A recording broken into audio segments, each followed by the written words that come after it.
think I know where you're going to go with this, but did the Lakers just become title contenders? No, but LeBron and myself, we're kicking ourselves because we could have waited a year, not gotten Russ, saved those guys, had those 4 picks, traded those to Brooklyn, gotten Kevin Durant, and now LeBron, KD, and AD. Now we're title contenders for real. But we did upgrade our shooting. We got D'Angelo Russell, very good three-point shooter. We got Malik Beasley, a very good three-point shooter. So when you think about that, Malik Beasley and D'Angelo Russell average more made threes than Russ, Pat Bev, Schroeder, Reeves, and Christie combined. Yep. And they're both top 15 in three-pointers made. So now that provides more spacing on the floor. LeBron James can get downhill. AD can operate a little bit more one-on-one. So I like the addition. Does this make them title contenders? I don't think so. Now we're able to somehow prod Bogey out of Detroit, Bogdanovich. Now we have a legit, true knockdown shooter. I think that puts us in the running because I think healthy in a 7-game series, we can beat anybody. Phoenix, Denver, Clippers, anybody you want to throw at us. If we get Bogey, we in the money. Okay.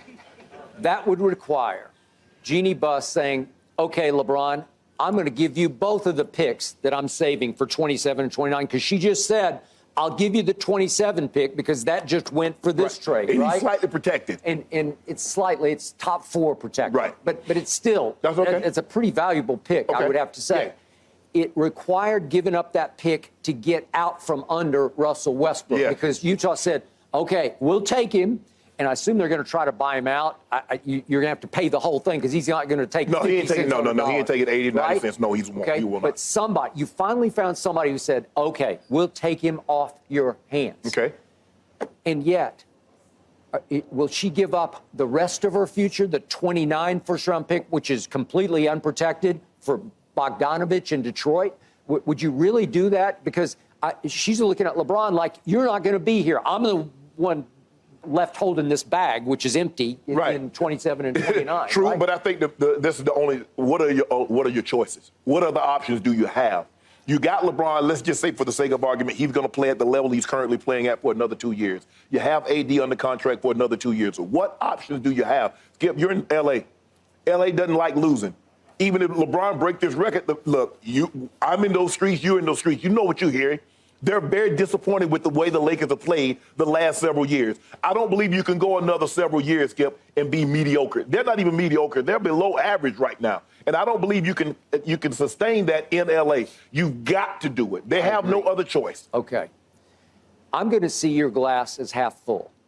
I do give you a shot at making a run at winning the West, because I have that much respect left for LeBron James, who's not having, as yet, that much impact on the one-loss record, on the actual scoreboard. Correct. But I still say the cloud that hung over your team that featured LeBron and AD and a decent supporting cast to me who all had their moments, the cloud was Russell Westbrook. And I'm going to go Westbrook because he just was. And I've never seen anything like the negative impact that he had on LeBron, because LeBron's got the highest IQ in basketball. And I think it tore his competitive, high IQ soul out every night, having to watch the turnovers created by that man Westbrook. Yeah. Because we do blooper reels every day on the show because they were comically sad. Right. They were so bad that I kept telling you, church league players would get yanked out of the game. Some 14-year-old get yanked out of the game for those kind of turnovers. Well, watching what he does, watching the way he turns the ball over in person, television doesn't do it justice. It doesn't. Because he's looking at LeBron like this and throw the ball. I'm like, hey, hold over there. What are you doing? That's exactly what. And everybody's arriving like, why would he do that? It was so bad. I'm thinking, are you trying to sabotage his night? You trying to upstage him and not let him break the record tonight? And funny that you mentioned that. And it's starting to get out on the internet, Skip. And they had like 6 guys on the court for like a minute. And they tried to sub Russ out, but Russ didn't want to come out. And he took his time getting off the court. And D. Ham looked at him, but they said they had tense words at the half. They did?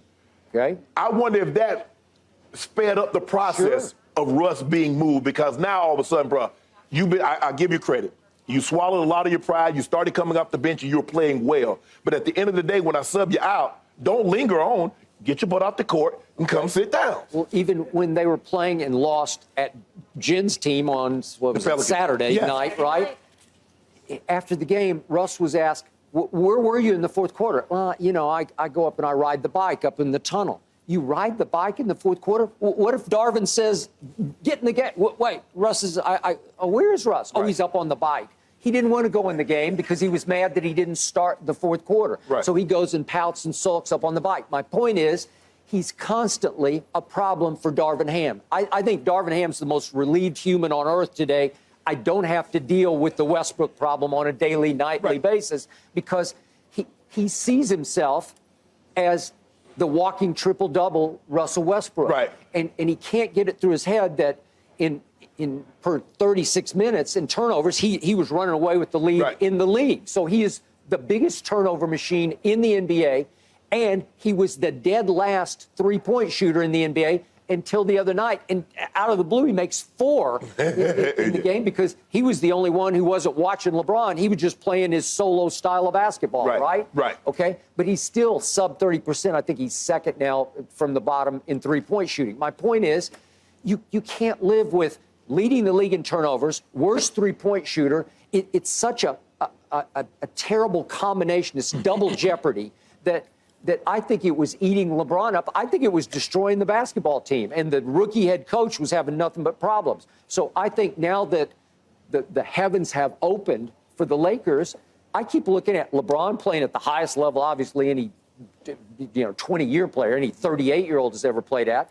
AD, when he's right, and he wasn't right the other night because I think he was spectating LeBron. Yeah. But if he locks in, it's almost like a DeAndre Ayton problem, although he's better than DeAndre at both ends of the floor. But when he gets right, he gets top 5 player right.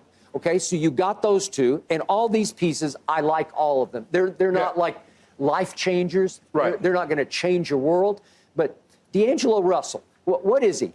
He is a scorer. He's not a lead guard. He's not a point guard. He can distribute okay, but he's also more of a follower than a leader. So he can't lead a basketball team because he got drafted second overall to lead the Lakers. And then there was the incident with Nick Young that we don't even need to get. Everybody remembers what happened. And Magic Johnson said, that is enough. You are out of here. You just violated the ultimate code, like the code, like you said, right? Yes. You cannot do that. You are gone.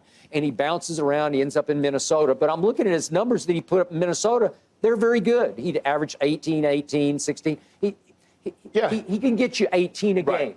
And he can score the basketball as the off guard playing off LeBron. Right. And he doesn't have a huge ego because he doesn't have huge self-confidence to me. Right. He's not like a Russell Westbrook who just drips arrogance like he sweats, Well, Well, I think the thing is with Russ still sees himself as that MVP player. He does. Russ is that aging guy that, he used to be really cool, had the nice hair, had a nice car, and so now he's in his 70s, he goes and buys a Porsche to try to remind himself of what he used to be. I agree. So Russ still plays the same type of basketball that he did when he won the MVP, although that's not needed. So that's the question. Wherever Russ goes, does he see himself like, man, I still need to average just triple-double, I still need to give you 30 points, 10 rebounds, or does he say, but I want to commend Russ because it took a lot for him to come off the bench. That says a lot about him that he was willing to sacrifice for the betterment of the team. Although Darvin convinced him, you can win another award. You can be sixth man of the year. Well, I think Darvin convinced him you could either come off the bench or you can come off your couch. Yeah. Okay. Those are your two options. Now, you're going to get paid either way, but one of them makes you look really bad. And the other says that Russell Westbrook is a team guy because that did more.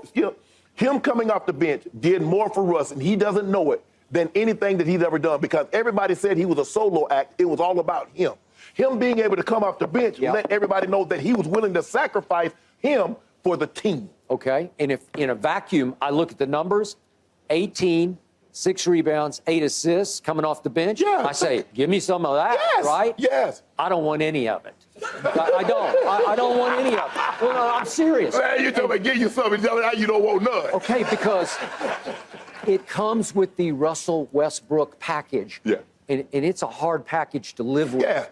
It's hard on your basketball team in general, because to your point, he looks in the mirror and says, it's the MVP. Yeah. I'm the MVP. Yeah. Don't you guys, you understand? I'm the MVP. Skip, look, the numbers are going to be there, but you just know they're going to come with some Like, Russ, how do you miss 2 layups a game where you shoot the ball clear over the rim? How do you turn the ball? How do you look directly at the man that you want to throw the ball to and throw it completely out of bounds? I don't know. But you have to accept that that's who he is. We both agreed last year. This is the worst pair of hands on a point guard you've ever seen, ever. Yeah. He can't hold on to the basketball. Right. And yet, 4 out of 5 years, he averaged triple-doubles because he just played harder, especially on the offensive end, than anybody else did. But something has to, Skip. Think about it. He signed that 5-year deal in OKC in 2017. Yep. This is his 5th team in 5 years. It is. 5 and 5. That has to tell you something. If I don't care whatever you do, if you have 5 jobs in 5 years, there's something going on with you. Ain't nobody, man, you know what? I had to leave that place. They get on my nerves. Okay. That wasn't for me. Agreed, which is why there's no way Utah wants him to play basketball in Utah. I think they want to wipe the salary off their books. They will buy him out, I assume.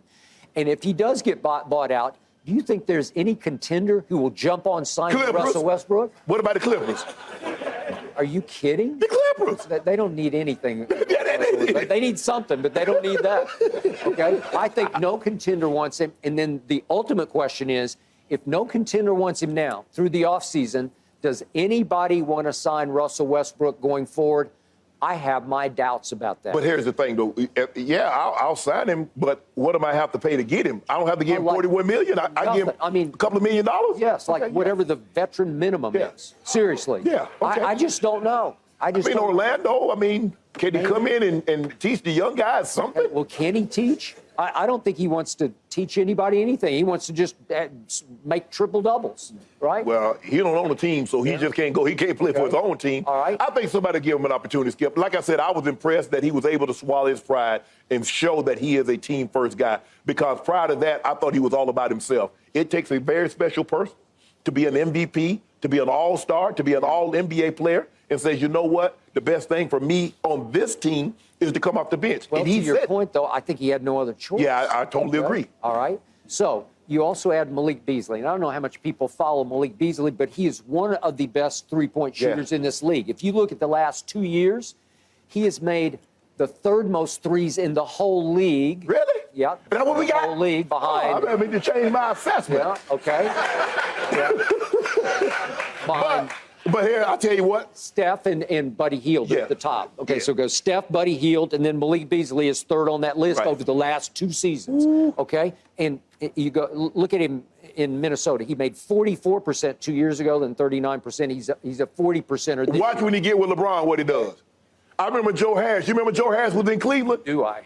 He played with LeBron. He couldn't throw. He shot like me. Yeah. He lead LeBron. He win the three-point contest. He did. Look at Mike Muscala. When they signed him for the Lakers, they had him on the Lakers. He making 27%. You see him Tuesday night? He couldn't miss.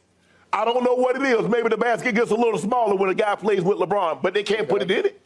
Okay, but Malik Beasley was the 19th overall pick, so he has some self-confidence level. Like I was a first-round pick.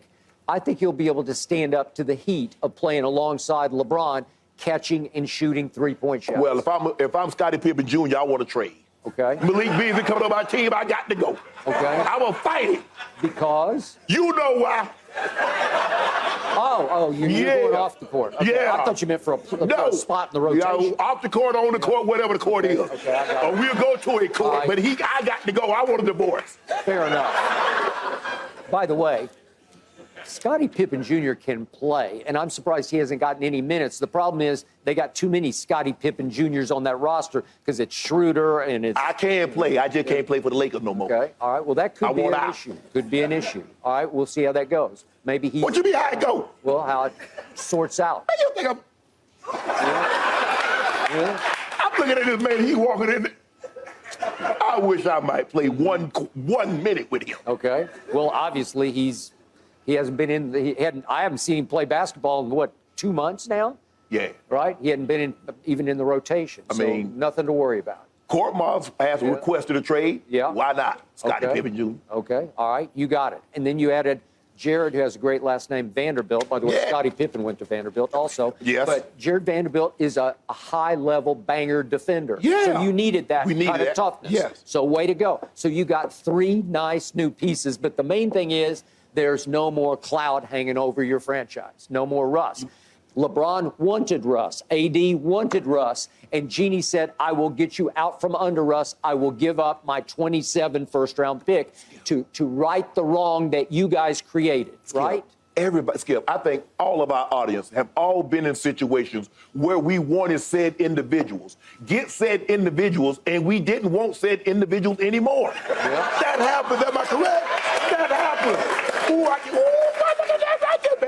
if I had her, if I had him, what the hell was I thinking getting him or her? And that's what they got with Russ. Oh, man, Russ, triple-double. He going to play hard every night. Give him credit, Skip. He does play hard every night, but he plays hard for himself. No, he does. Seriously. Be careful what you ask for, gentlemen. Be careful. Moral Be of the very story. careful. And you know, the interesting thing about the West, it's so tightly bunched. Anybody could really go on a run here in the last third of the season and find themselves. Anybody's Lakers. It all kicks off Super Bowl Sunday at 1 p.m. Eastern on Fox. Thanks for watching, Undisputed fans. Subscribe here to get the very latest from Skip and Shannon. Plus, go watch a few segments from our other shows on FS1.